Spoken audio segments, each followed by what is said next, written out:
What was a loophole that you found and exploited the hell out of? There was this Kmart promotion where you had to buy a pack of batteries and 3 cases of soda. And you'd get a $20 gift card. The total was $19. 12. My friend roommate and I went to every Kmart in Las Vegas, each separately, and kept reusing our gift cards to redo it. By the end of the day we had enough soda for at least a year and a kitchen drawer full of batteries. I find myself in a similar situation with Kmart and their bonus points. I bought a $60 microwave and suddenly had $23 in online dollars from it. Used that to buy underwear, socks, etc. Then got $17 more in online dollars from that. Wife bought underwear, socks, and we're back to $18 online dollars. Seeing how far this gravy train lasts. Back when the McDonald's app first came out, it didn't require a login, and when you first downloaded it you got a free signature sandwich. I would just delete the app and re-download it every time I was hungry. Also, if you order a coffee on the app, it counts it on the app, so you can redeem it through mobile ordering. But they serve you the coffee in the cup that has the stickers. So you get 2 coffee stickers when only buying 1 coffee. 1 physical sticker and 1 virtual sticker. More free coffees.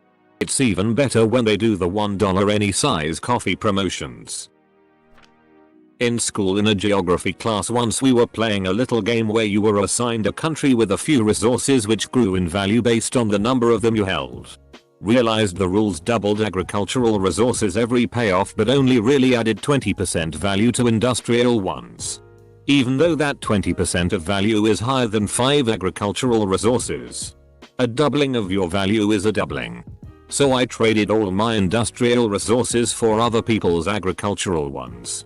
They thought I was nuts because I lost most of my value that turn, but in the end the teacher ended the game early because my wealth doubled every turn and everyone else had a far worse return.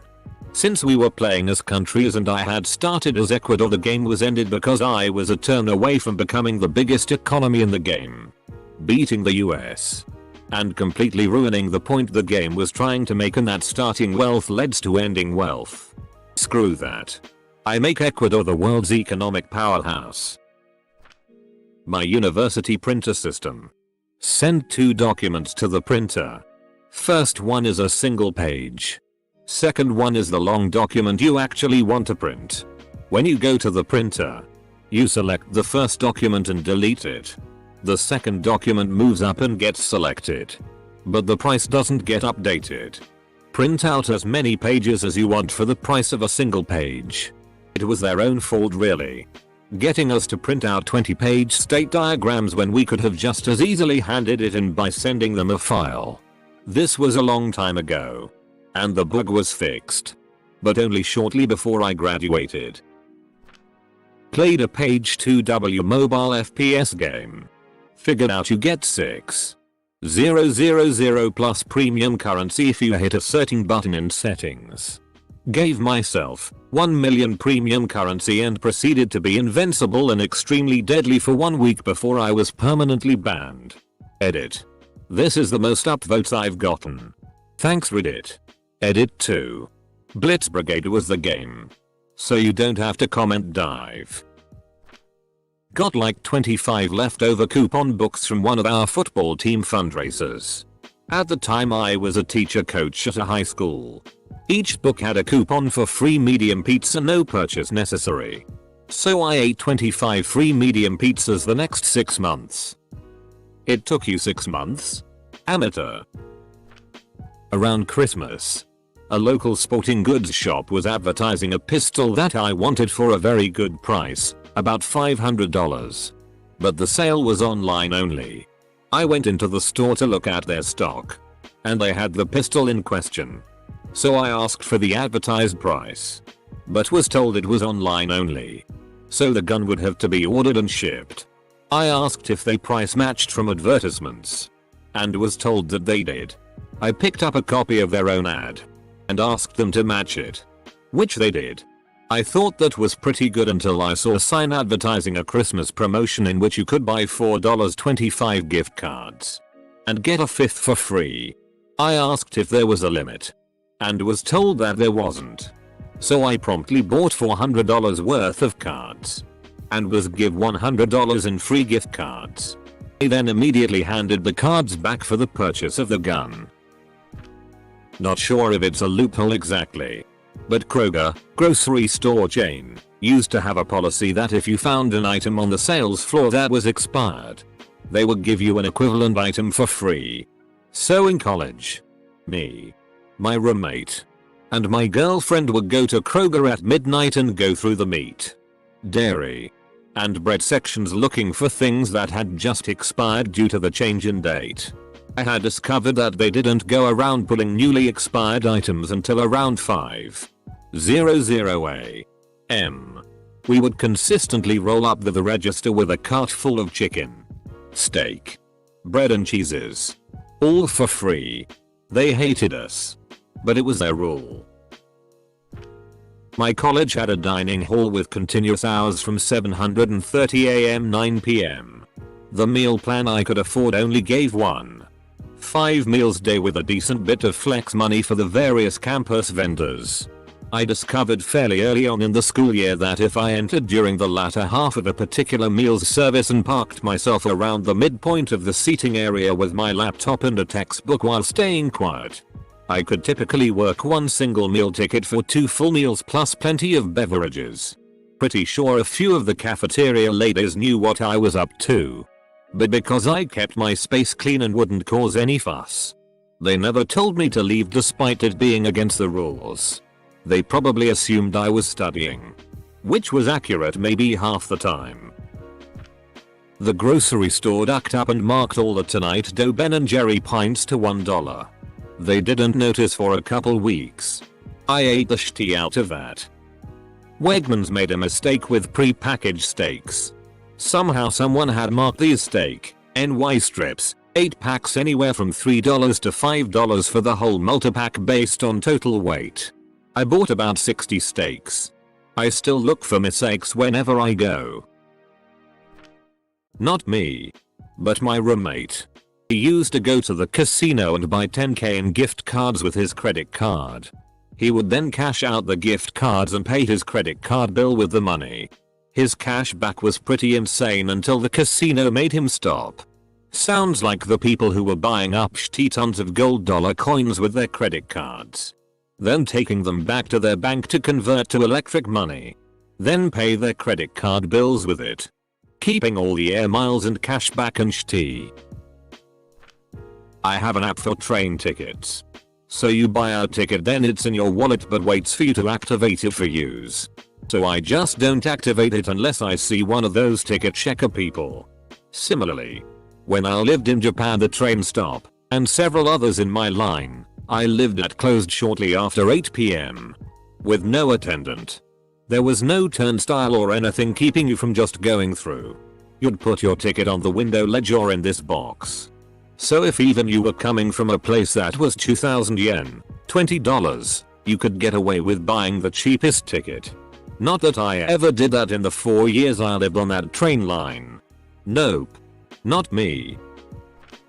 I found a vending machine at work that didn't differentiate between quarters and golden dollar coins when dispensing change. When it was supposed to give you quarters, about half of them were golden dollars. I put in as many $5 bills as possible and bought the cheapest item available and got $8 of change back each time. My total profit off that machine was over $50 before it ran out of golden dollars. Not exactly a giant loophole, but I used to live in a very rural area with really slow internet. Anyway, I'd rent movies on Amazon and stream them, and the definition would get pretty rough sometimes and it'd have to buffer a bit. But overall not enough to ruin a movie for me. Well, Amazon will refund you if rented a movie and it gets a notice that the streaming wasn't great. I rented a whole bunch of movies I normally would never pay to rent and got refunded for all of them. Yes, I was sacrificing quality, but I basically had a free streaming service until I moved and got better internet. To clarify, I never requested any refunds. I'd usually get an email a couple of days after renting a movie saying something along the lines of, "We noticed your streaming experience wasn't up to par. Here's a refund." My college's printer apparently saw PDFs, or something like a PDF, as one page, so some friends printed the entire D&D player's handbook for the cost of one page. Multiple times. A local movie theater offered a $15 unlimited refill popcorn bucket at the beginning of the year. Have saved hundreds of dollars in popcorn because of this bucket. Even will stop by just for the popcorn if I'm in the area. I don't think people realize just how cheap popcorn is. For reference, a 5 lb plus box of unpopped corn sells for $15 from Amazon. Imagine how cheap the bulk raw corn the movie theater is getting. TLDR. The theater makes absurd amounts of money off of you for popcorn and soda. Edit.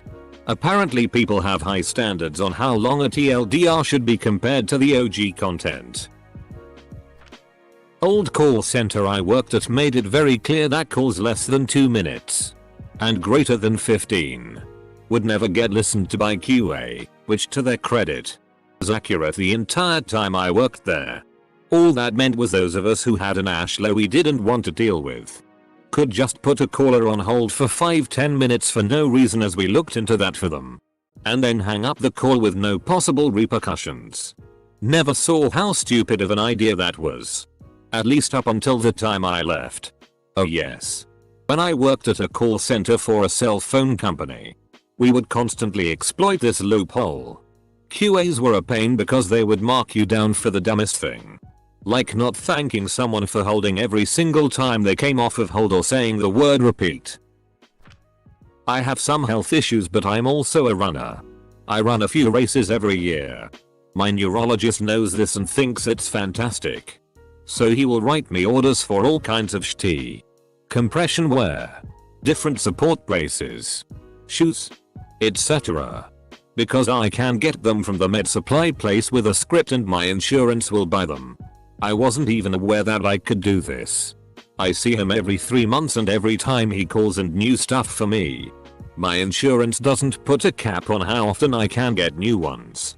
I get these insane custom casted shoes that knock anything I could buy out of the water. I had a buddy that worked for American Express when the new dollar coins came out. He was able to secure a $40,000 line of credit given he worked there. He would buy 40k in coins for the points. Open them all. Take them to the bank and tell them he was a coin dealer looking for misprints and they would deposit 40k into his account. Rinse and repeat. He ended up with 4 million airline miles off his card. He once took a trip overseas. Instead of finding a hotel he would fly somewhere first class that was an 8-hour or longer flight so he could sleep. He was also able to buy tickets for people at $0.03 a mile. When clocking in at a previous job, it was rounded to the nearest 15 minutes. Clocked in on the 7s and out on the 8s. I.e. clock in at 8:07. Clock out at 4:53 or 5:08. Was good for essentially 5 hours a week. Had a summer job where I'd pull the same thing at lunch and skip both 15-minute smoke breaks. 5 hours of overtime a week. For a week or two. Until management noticed how much they were shelling out for a temp worker and just automatically deducted an hour for breaks. I took up smoking for 3 months. One day, long ago, when time was new and things were different, I was waiting in line to order at McDonald's drunk off my Clearster. The guy ahead of me ordered a 6-piece nugget. I thought to myself, don't get a 6-piece nugget. Get 2 4-piece nuggets. He turned around and said, "What did you just say to me?" And I said, "Oh god, that was out loud. Wasn't it?" I explained that. At the time, 6 nuggets were $2.16. 4 pieces were on the dollar menu. He could have been getting 2 more nuggets for 16 cents less. He turned back to the counter and said, "Yeah. Do what that guy said." Sonic had a free Route 44 with the completion of a survey promo about 10-12 years ago or so. By complete accident, I found out that the survey codes for the free drink weren't just printed on the receipts given with meals. Oh, no. They were printed on every receipt. For at least a month. I'd go to Sonic before work and redeem my free Route 44 coupon and then ask for a receipt of the transaction. New survey code every single time. Got probably 20 free Route 44s before someone higher up caught on and killed the promotion. I'm sure they lost a ton of money on that loophole. Edit. Holy shit. They've apparently brought it back. Thanks for the heads up. Kind Sonic goers.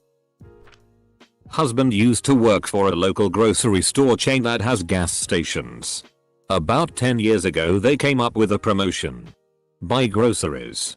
After a certain amount spent, earned a few cents off your gas per gallon. Something like $100 equals $0.005 off per gallon. Nice. Except when it first came out they didn't think to limit it. Families would share the same points card and build up points until there was more off per gallon than it cost. Making it free. Then they'd get together. Enter the points at the station. Line up their cars and everyone gets a free full tank of gas. Technically totally legal. Not long after they put a cap on how much off could be earned and 1 car per transaction. But for those people who pulled it off. Kudos. Edit. I should have clarified. It was Tops Friendly Markets in Western NY USA. Guess they're not the only company to screw up a promotion like this. I worked at a video store in Canada until those didn't exist anymore. We had our jobs until a certain date or until every single rental DVD was sold. If we sold out before that date, we still got paid for all the shifts we would have worked. We had a program where every movie new or used you bought put points on your account redeemable towards money off rentals or movies to purchase. This system still existed as other chains weren't closing yet. We had about rental 100 DVDs left. Each DVD worth 2 points. 20 points equaled $10 off. We had new movies for sale as well. We didn't have to sell all of those. So I bought all the rental DVDs. Made a stack of new DVDs I wanted to own. Paid with them on my points. Took the rental DVDs to a pawn shop. Sold what I could. And was ready for 2 weeks off work. Expect we did a quick inventory after and realized we still had 30 DVDs of the Vince Vaughn Kevin James film The Dilemma left. I still bought them but the pawn shop didn't want them. When I was younger and I would get in trouble, my mom would ban me from using my DS in my bed at night. And X200B. What I did was simply play it while sitting on my floor. And I never got in trouble for it. I have a similar childhood story to yours. My dad used to take away my Game Boy Advance as a form of punishment. So I saved my money for a few months and bought the attachment for the GameCube that could play GBA games. I travel a lot and lose tons of money cancelling hotel reservations last second. Instead of accepting the penalty for cancelling last second, I move my reservation to 3 days later. Then I call back in a few minutes to fully cancel my reservation at no charge. My company paid out $34,000 to an employee doing this and then claiming the charge reimbursement. We charge the clients. One time I was looking for an email chain and thought I had deleted it, so I searched all our company emails and happened to come across dozens of changed reservations for one person, then went through his email and saw what he was doing. Now it's commonplace to try to do this trick. And that employee is very fired. It also works sometimes for flights, although not as often as hotels. A pizza place near my dorm had a 15 minutes or it's free if you order through the app. And half of the floor would coordinate our orders so that all the orders would come at once when we were having parties. And would have tons of free pizza. Double loophole. Theater near my college sold student tickets for $4. Our college was promoting student life by offering a $250 budget for new clubs. I created a movie club and used my student ID to buy tickets for 50 of my friends and family, and their guests. We bought out the theater, dressed up, and saw the movie on opening night for free. Spent the rest of the budget on pizza for the club. Edit. Clarified who the 50 people were. I don't know if this counts. But I cancelled my VPN subscription but it keep working without charging me. So I just keep my mouth shut. While I was at university, I figured out I could weasel an extra degree by overloading more than once a semester. Typically, you took 5 credits each semester. And if you were in good standing, you could take an extra one, making a total of 6 classes, or 12 credits per year. I figured, by trial and error, that if one dean overloaded, for example, the dean of science gave me permission to overload, I could go to the dean of socials to overload again. The computers never picked it up. So for 3 years, I overloaded, collecting up to 9 credits each semester. By the time I finished my 4th year, I had a standalone BA, on top of another HBA and BSc. The uni tried to demand I pay, but nothing in the course calendar or rules said what I had done was wrong. They changed the rules the following year. At one of the hospitals I work at, the Wi-Fi is so locked down with firewalls as to almost be useless. You can't even log on to ESPN, much less any gaming sites or even the Apple App Store. When I'm working in the middle of the night and it gets slow, I like to play games. I learned that I can use my phone as a hotspot until I get logged in. Then I could switch my computer over to the hospital Wi-Fi, and I somehow could get through their firewall. This also worked with downloading large files and updates from Steam. I once worked at a call center that would let you call out 2 days in a row as long as it was for the same reason and only counted it as one absence. Their thinking was most people could use 2 days when they call out sick but are afraid to take it, and that makes more people sick. What most people did was realize they could call out between their split days off and give themselves a 4-day weekend. They asked a girl once why she always took 2 days off, and she was like, "You give me the option and you're surprised when I take it?" At the company where my mother works, in the human resources department, her assistant found a loophole that the overtime reports didn't flag bereavement hours. No matter the hours. She stole $500,000 over 3 years as a part-time employee making $18 an hour. She finally got caught by my mom because of a random comment she made that raised an eyebrow. IT major at a community college. We use Cengage's Mint app for pretty much all of our coursework. And the way one professor who teaches the majority of the classes, you don't have to do any work. The labs are just instructions on how to do something followed by questions. You can just show the answers to the questions and not lose anything from it. The lab simulations are having to do a series of tasks in a virtual machine that they run. He just checks to see if you mark them as done. So you can start it, leave it running. He can see how long you spend on stuff, mark it as done, get full credit. I try not to do it too often since this is my major, but sometimes you just don't have time to deal with it, especially with how poorly the VMs run. Plus he has assignments that you actually have to do, plus tests. So I don't feel too guilty about it.